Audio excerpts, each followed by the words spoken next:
Good morning, everybody. This week we're here with Scott Martino, the alter ego of Penny Champagne, who hosts the annual Coop Toy Drive at the Grotto Bar. This year, the Coop Toy Drive is going to be virtual. Scott, thank you for making some time to come on the show and talk to us. Sure. And thank you, Dolly. Yep, thank you, Dolly, for joining in. Everybody knows Dolly the mustache pup, right?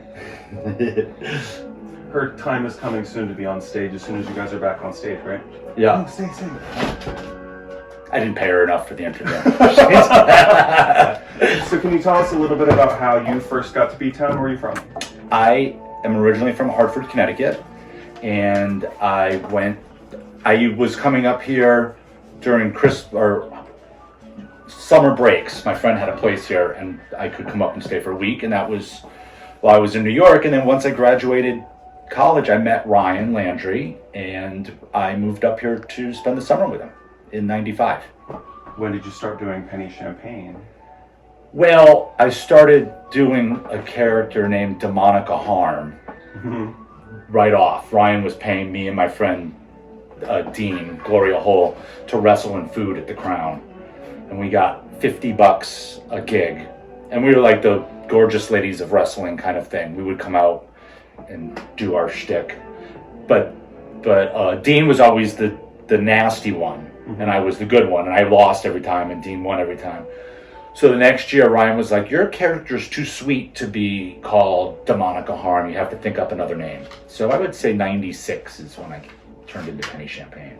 And that's actually the name of somebody that you knew growing up, right? Mm-hmm. Yep. And I just bumped into her for the first time since 8th grade. Since 8th grade, this summer. Here in town? Here in town. Had she heard of it before? She had heard of it. When she was eating indoors because it was raining out, and we moved everybody inside at the brew house. And we only had 6 tables that day because we knew that it could potentially happen. And she was one of 6 tables, but only one of 2 tables that actually moved in when it started drizzling. So she took her mask off and was eating, and I had my mask on. And through the conversation, we quickly realized that she was from Connecticut and from my hometown. And then I said, oh, yeah, I'm from Rocky Hill as well. And she said, are you Scott? And I said, yeah. And like, again, she's only looking like this part of me. And she said, or this part of me. And she said, I'm Penny Champagne. And I went, holy crap! Like really loud. I didn't say crap, but I don't want to swear. And she said, I said, I stole your name for drag. And she said, I know. her uncle, or her husband's uncle, comes up here all the time with his partner. And they had told her that some queen was running around with her name up here. That's hysterical. And she was great. We had a blast. So it's the late 90s. You're living here year round. You get to know people in the community. How did you guys come up with the idea for the toy drive? Well, the very first one I did was actually with Space Pussy at Kitty's, and that probably had to be 1996. What's Kitty's? Kitty's was a bar that's across the street from the Stop and Shop. Mm-hmm. Now it's just sort of, where that weird parking lot thing is. Mm-hmm. That was a bar called Kitty's, and we did the toy drive first there, and then I didn't do it for a couple of years, but resurrected it, and started doing it with Jen and at Kook and all that stuff. And it was basically just to sort of help buy like specific things for kids, which is where it started, because I appreciate all the other ones, but it was like, if a girl's not into Barbie and she gets a Barbie, it's kind of like, oh, well, I don't have any interest in this. And so where are these toys coming from? And I actually, when we started doing it, it became more like, the kids weren't asking for these crazy toys. It was things like, we'd get a boy that wanted a sewing machine, or a girl that wanted science kits, or a kid that just wanted a chair to do his homework at his desk.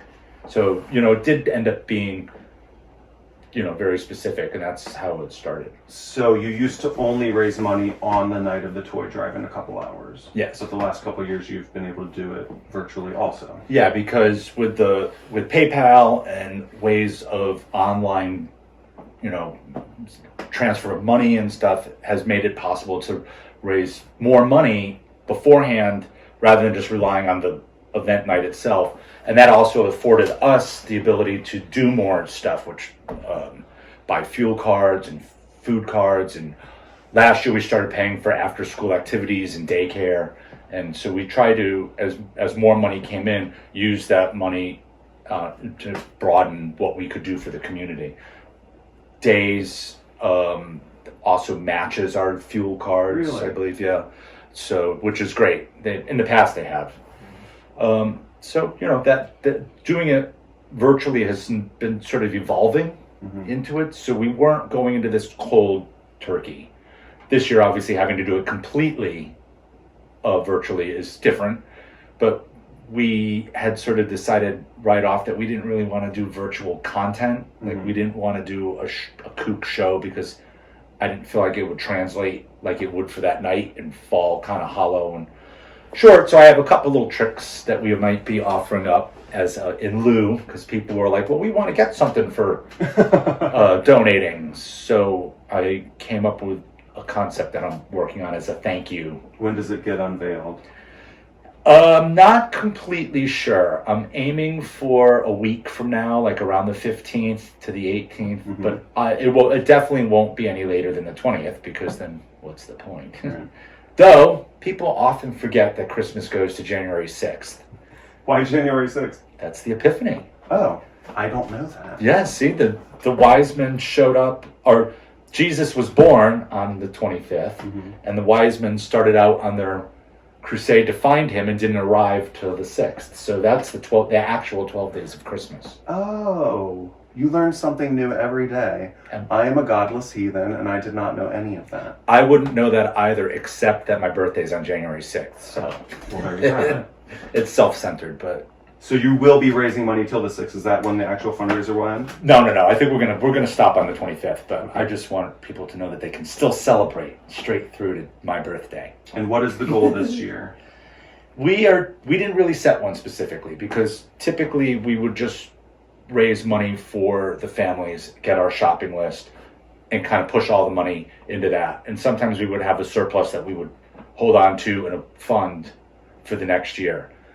This year we decided to do it a little bit differently, because also the shopping trips were epic. They would be like 12 to 14 hour day of buying all this stuff and then separating it and organizing it and bringing it to the school. And so we've dialed that aspect back to just 6 families that are the most in need with that kind of help. And 3 of us are doing shopping for 2 families each.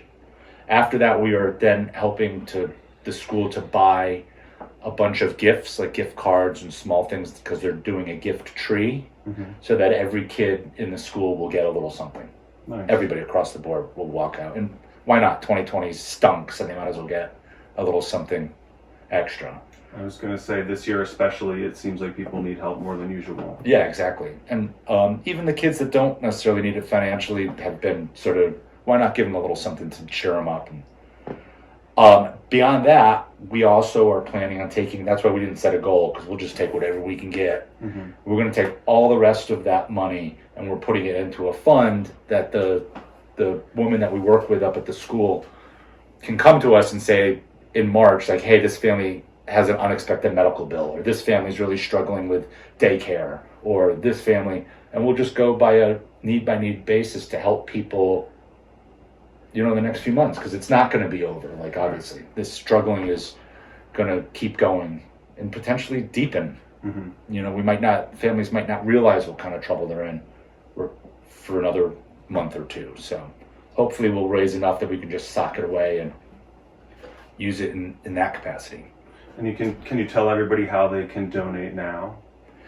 Yes, there's a PayPal link. So if you go to the Kook Toy Drive on Facebook, you can find it there, or on my Facebook, Scott Martino, or Jen White. So probably yours as well, I'm sure. We'll post some links. So there's a link to the PayPal, or you can mail a check to Local 186. They have been kind enough to let us use their checking account for the past few years for us to cash the checks and then turn the money into our fund. Awesome. And I know I personally, there's a few things I'm going to miss the most about that night, particularly the boob shots. I know, boob shots. What are you going to miss the most? Boob shots. And also ending the night and realizing that we made our goal. Right. Yeah, it was always fun to like pull specific things off the wall and be like, I bought this specific thing. Yeah, I know, that was fun. And it feels like, you know, I'm no more or less selfish than most normal people, but to do something that is specifically for other people that you don't even know, your heart really does swell. Yeah. I think.